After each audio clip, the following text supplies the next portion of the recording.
When you look at the puzzle, what do you perceive to be the bigger challenge? Is it overcoming his size, or is it overcoming his ability as a boxer? Which is the bigger challenge to you? I don't know what challenge that he's going to pose on me.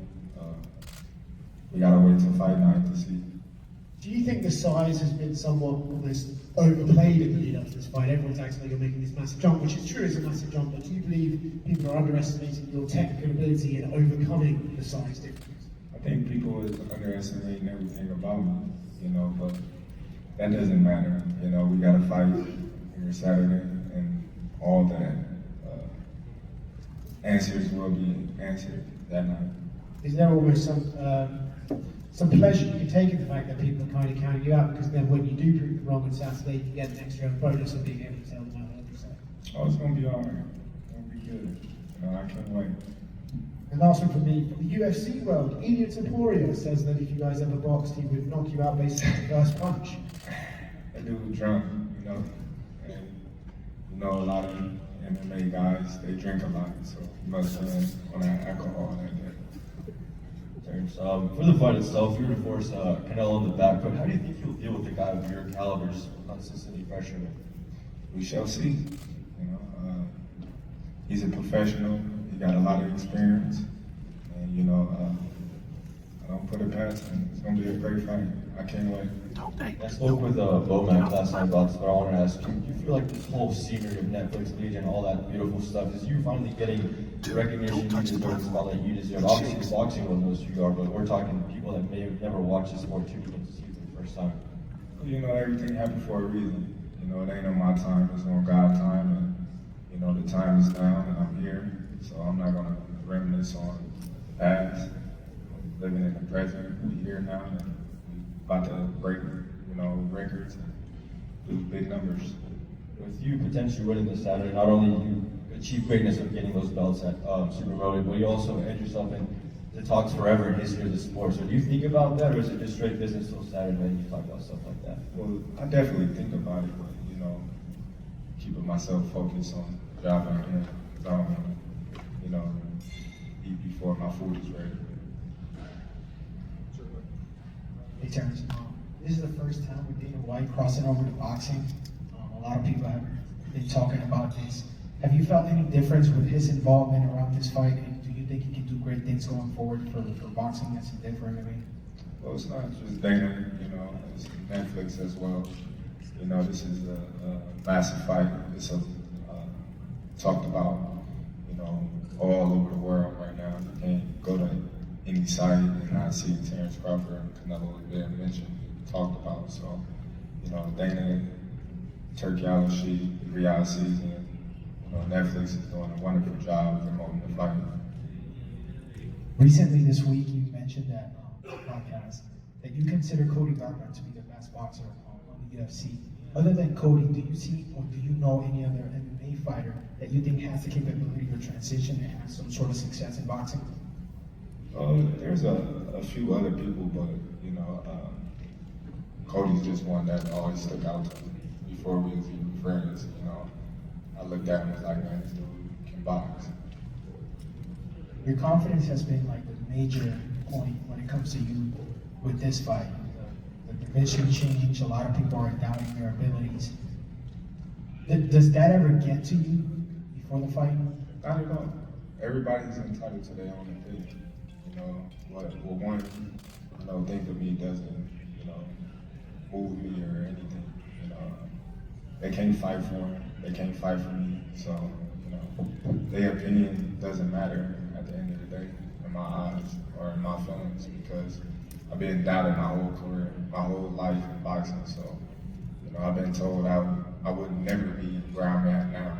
I was told that, you know, I need to get another job because I wasn't going to be world champion. So many things that I've been told in my life, I just like, okay, well, just watch me do it, you know, and with my self-belief in myself, you know, I don't care what nobody else say because I'm comfortable in my own skin. And does that confidence allow you to give us a prediction for Saturday night? A victory. I'm going to be victorious. And everybody's going to be talking about it on Sunday.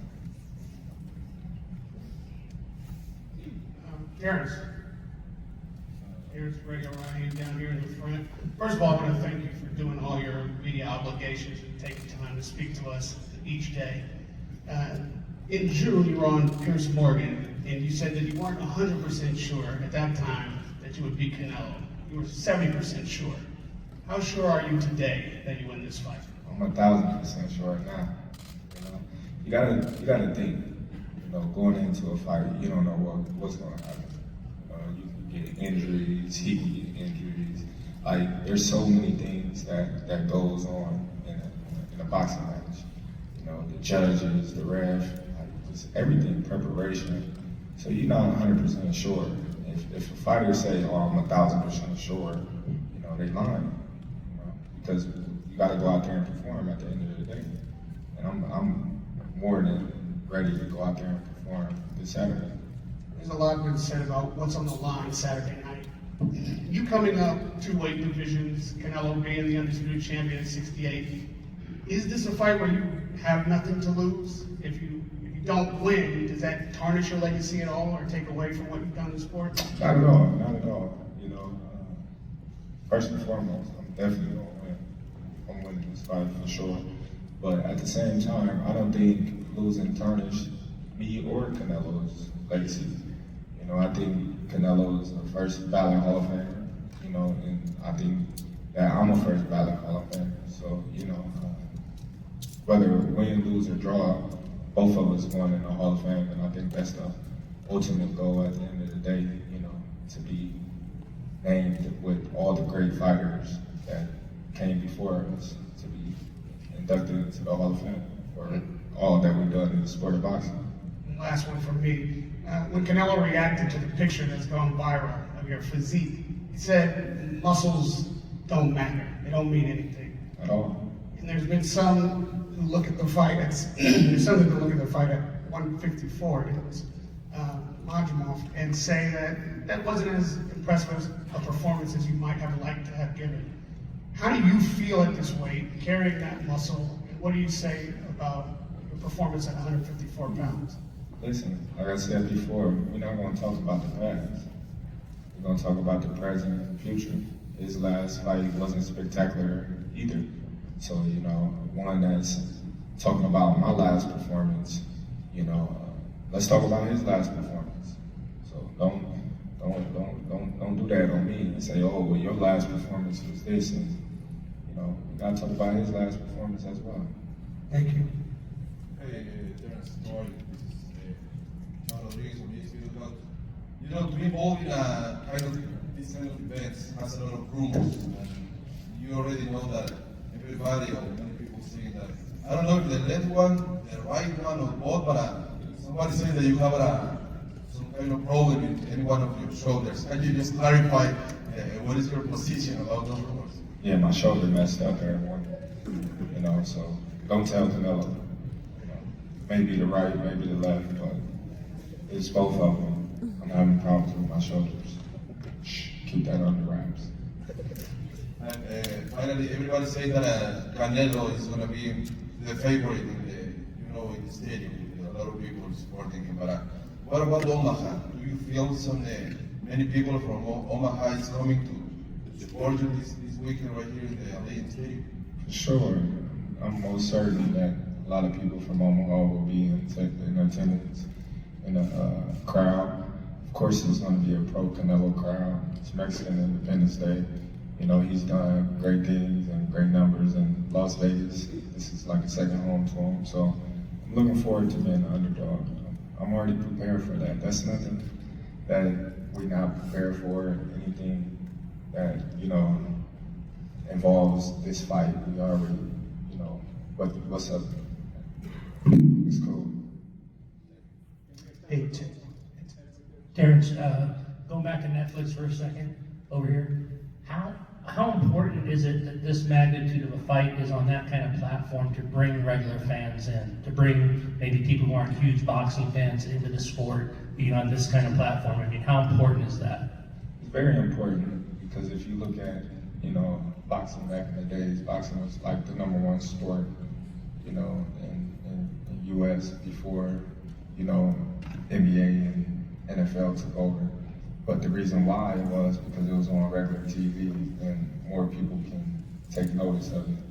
You know, when you was looking at all the mega fights back in the days, like Sugar Ray Leonard, you know, they was fighting on regular TV. So it's great to be able to be on Netflix, and it's great to have those people that don't have cable to be able to witness a fight like this. Hey, Terrence, over here on your left. Terrence on your left. Hey, you've talked a lot about needing to see what Canelo throws at you. How are you approaching adjustments during this fight, and how do you approach adjustments in any fight? Is it something you look at from the first round on? No, it's just a feeling, you know. I'm an experienced fighter. I've been doing this since I was 7 years old. So, you know, once I get in there, you know, I'm gonna make my adjustments on the fly, and we're gonna go from there. Hey, Terrence, to your right. Thanks for doing this. You described the night you were shot in 2008 as a turning point in your life. What, if anything, still stays at that moment, and what does it mean to you today? You said what? You described it. Can you hear me?